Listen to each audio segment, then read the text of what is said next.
Salut YouTube et bienvenue à mon nouveau vlog qui commence à 5h55 lundi matin. Je commence à chaque matin, du lundi au vendredi à 6h au gym, donc je me lève tôt. Quand je pars, il fait noir encore. J'adore les étoiles, mais les voir le matin quand tu s'en vas travailler, moins un fan. Fait que là, vivement, le temps que les journées vont rallonger un peu. En plus, ce matin, il faisait comme moins 30 ressenti. Fait que le frais, le noir, ça gosse. Mais j'ai espoir que l'été s'en vient relativement bientôt.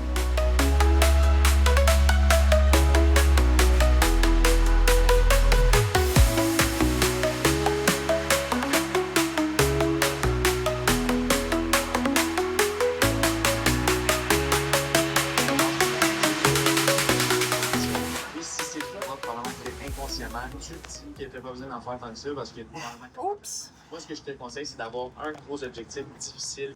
Une des réalités d'être travailleur autonome, c'est que ça arrive des moments où tu as des temps morts.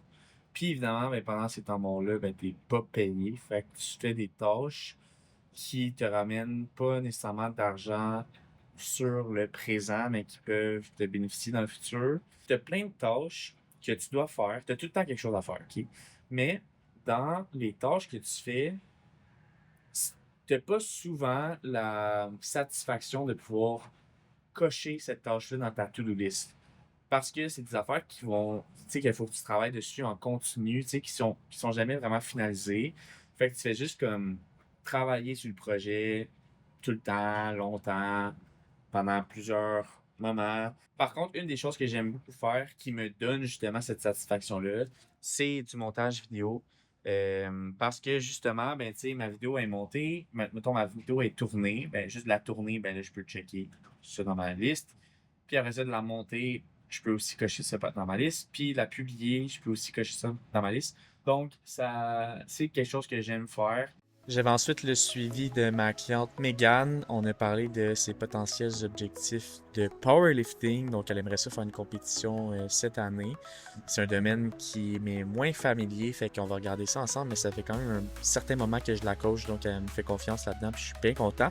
C'est d'ailleurs elle qui m'a poussé, une de celles qui m'a poussé à partir de la chaîne YouTube, donc on la remercie pour ça. Donc on a fait le suivi approfondi des dernières semaines, puis on a établi un petit peu le plan de match là, pour vis-à-vis ses objectifs. On a également regardé ses lifts, donc le squat, bench et deadlift. Je vous montre d'ailleurs du footage de son deadlift. Elle est habituée de le faire en traditionnel, mais elle ne sentait pas bien. Ses leviers sont pas vraiment faits pour faire du deadlift traditionnel. Donc, j'ai montré plus la technique sumo, puis je pense qu'elle va préférer ça pour le futur, puis pour la compétition.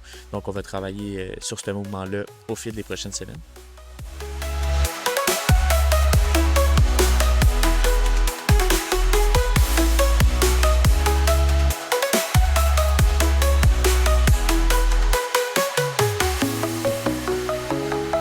Je suis allé tester la piste intérieure à Terrebonne. On a la chance d'avoir ça. Puis là, il fait super froid ici. Fait que je me suis dit, c'est une bonne occasion pour tester la piste intérieure au lieu d'aller courir dehors au fret. J'essaie quand il fait plus froid qu'un mettons moins 20, là, j'essaie de ne pas sortir. Je sais que c'est pas bon pour les poumons et tout ça. Donc, je me suis dit c'est une bonne alternative. Étant donné que je déteste courir sur le tapis, au moins sur une piste, je me dis ça peut être chill. Donc, j'ai testé ça. Honnêtement, c'était bien. Sauf que j'ai pas planifié que ma montre allait pas pogner le GPS en dedans, ce qui fait vraiment du sens maintenant que tu y penses. Mais ça fait en sorte que, c'était des intervalles que j'avais à faire. Donc, il fallait que je sache la distance que je faisais, puis ainsi que le pace. Mais là, je me suis mis à courir, puis ça me disait que je courais à genre 10 minutes du kilo, alors que je courais à comme 6-7 minutes du kilo. Fait que j'étais comme, bon, ça le fera pas. Mais par contre, il y a comme trois corridors sur la piste selon les vitesses que tu veux. Puis, il y a un panneau qui explique combien de mètres est chaque corridor. Puis aussi, les temps que ça devrait te prendre selon ton pace. Fait que je me suis fié à ça. Je pense que la piste est comme 340 mètres ou quelque chose du genre. Puis là, j'ai fié selon le pace que je devais avoir pour mes intervalles. Puis j'ai fait des tours Au lieu de faire des 400 mètres pile, j'ai fait 340 mètres pour mes intervalles. Ça va être ça qui est ça. Mais je savais que mon entraînement total était supposé être environ 57 minutes. C'est quand même précis pour un environ, mais tu comprends ce que je veux dire.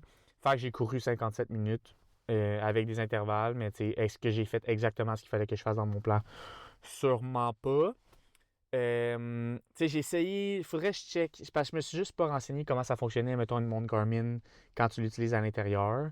Je sais pas s'il y a une manière de setter c'est quoi, un lap, mettons, c'est combien de mètres. Il y a quelqu'un qui passe, ça me gêne. Il est parké juste à côté de moi. Bye! Bref, c'est ça la piste, honnêtement, j'ai aimé ça. Il y avait aussi comme à chaque coin, sauf un des coins qui est comme l'entrée, il y avait comme des petites stations, soit des TRX avec des affaires de physio, soit des rameurs, soit des vélos. Fait que c'est cool si tu veux faire, mettons, un échauffement différent que de la course ou peu importe. Puis aussi, ce que j'ai moins aimé, mais ça, c'est complètement par rapport à moi, c'est que, je suis un peu anxieux quand j'arrive dans des endroits où je suis pas familier, genre. Fait que, là, je savais pas trop où aller, je savais pas trop où me changer. Fait que je me suis genre changé dans les toilettes, mais je pense qu'il y avait un spot meilleur pour me changer. J'avais amené tout dans mon sac, mais je vous l'ai déjà dit, là, je suis quelqu'un de routinier. Fait que comme, quand je vais courir, j'ai ma routine. Genre, je m'habille dans tel ordre, je mets mon capteur de fréquence cardiaque, je fais mon shake, j'amène mes souliers, etc. J'ai vraiment ma structure, ma routine. Fait que là, quand je vais courir à l'extérieur, ben là, il faut que je pense à tout ce qu'il faut que j'amène, que d'habitude est chez nous, tu comprends? Parce que je pars tout le temps de chez nous, d'habitude, quand je cours. Fait que là, j'ai comme tout amené, là, je pense tout le temps que j'ai oublié quelque chose, finalement, j'oublie rien. Mais là, tu vois, rendu ici, je me suis changé, j'ai oublié de mettre mon capteur cardiaque. On s'en fout un peu. Mais là, tu vois, j'avais ma montre quand même, mais là, je suis rendu habitué avec ma strap au chest. Ça me disait que j'étais comme à 180, genre 175 BPM, 180 BPM. Je me rends jamais là d'habitude avec la strap. Fait que je suis comme, d'après moi, ça. Ben, je sais pas lequel est plus précis. J'ai tendance à penser que c'est vraiment la strap au chest. Fait que c'est peut-être. Parce que j'ai déjà entendu ça comme quoi que la montre avait tendance à surestimer le nombre de battements cardiaques que tu as par minute.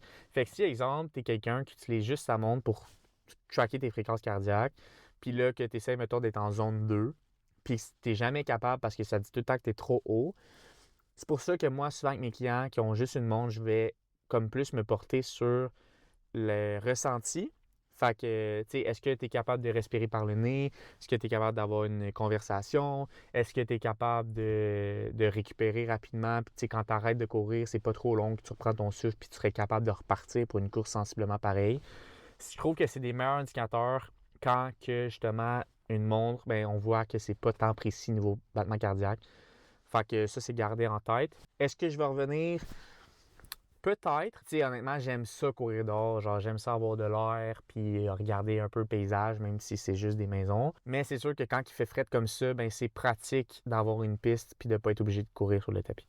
Bon, je suis rendu un reviewer des pistes intérieures à ce temps. Est-ce que vous aimez ça, les cœurs de palmier? Est-ce que vous connaissez ça? Quand j'étais plus jeune, je mangeais ça, mettons, en crudité. Mes parents, souvent, ils faisaient une assiette au milieu de la table avant de manger. Concombre, tomates, cœur de palmier, slicé. Puis là, j'ai retrouvé ça récemment. C'est comme revenu dans mon radar à l'épicerie. Honnêtement, j'adore. Puis là, exemple, j'en ai mis dans mon bol. C'est la première fois que j'essaye dans un bol. Fait que, mais je suis sûr que ça va être bon, mais juste de le manger de même, honnêtement, succulent. J'ai fait exprès de venir au Costco à 7h35, ça ferme à 8h, parce que je me suis dit qu'il n'y allait pas avoir trop de monde, fait que j'allais pas être trop gêné de filmer. Donc ça, c'est vraiment être dévoué pour le vlog. Je fais pas ça à moitié. Je vais vous montrer ce que j'ai pris pendant qu'on est là. J'ai pris des chips aux tortillas que j'utilise dans mes bols. Fromage allégro, de la gomme, des oranges, bananes. Ça, c'est des betteraves que j'utilise aussi dans mes bols. Des poulets cuits, j'utilise ça aussi là, pour faire mes preps. Je trouve que c'est vraiment simple. Oui, c'est plus gras, mais genre, m'en crisse, c'est meilleur. Pickle, aussi pour les bols. Kiwi. Et c'est tout. Puis il y a un truc que je donne aussi tout le temps quand tu fais l'épicerie, que ce soit au Costco ou ailleurs, c'est d'avoir une liste. Ça, c'est vraiment important. Fait que là, j'avais ma liste dans mon sel, puis je coche ce que j'ai pris Fait comme ça t'empêche un peu de déroger parce que t'es là, t'as un plan de match. Tu respectes le plan de match. Puis tu t'en vas. Que moi, j'ai appris que quand ta blonde est dans... Non, on peut pas dire ça. Hmm. Quand ta blonde est dans la semaine dont t'as pas le droit de prononcer le nom, puis qu'elle dit « Je veux manger de la crème glacée », tu dis pas « Ah ben oui, va chercher de la crème glacée ». Tu dis « Ah oui, moi aussi, j'ai envie de crème glacée ». Ça s'appelle la balance. En plus, il fait -20, genre. Qui veut de la crème glacée à -20?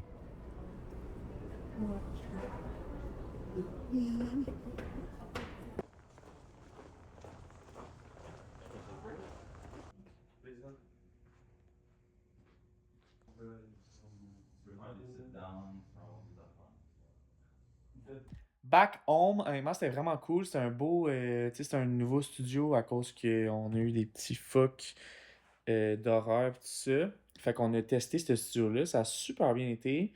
Le technicien, le gars qui était là, il était super fin. Fait que c'était vraiment une belle expérience. Fait que ça va sortir prochainement parce que là, on est.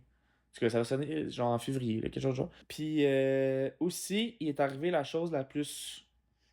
What the fuck? Je sors du studio, je m'en vais aux toilettes. Et là, je sais pas comment ça, mais moi j'ai un bracelet, ok, que j'aime beaucoup, j'ai depuis plusieurs années. Il y a pas, tu sais, il y a pas de valeur sentimentale ou whatever, c'est juste que genre je l'aime, puis c'est ça. Je finis ma petite besogne, mon petit pipi, et là, je sais pas comment, mais je flush et mon bracelet s'est somehow détaché de mon bras et est tombé dans la bolle pendant que ça flushait, genre. Fait que là, j'ai juste vu comme tournoyer, puis j'étais juste comme. Genre, qu'est-ce que tu veux que je fasse? Je vais pas plonger ma main dans la pisse pour rattraper mon bracelet. J'étais juste impuissant vis-à-vis mon bracelet qui tournait dans la bolle. Puis j'étais comme, bon, mais tu sais, c'était tellement. C'était sûr que c'était sa destinée à mon bracelet, tu comprends, de se ramasser dans les égouts, là. Genre, il y a aucune autre explication possible.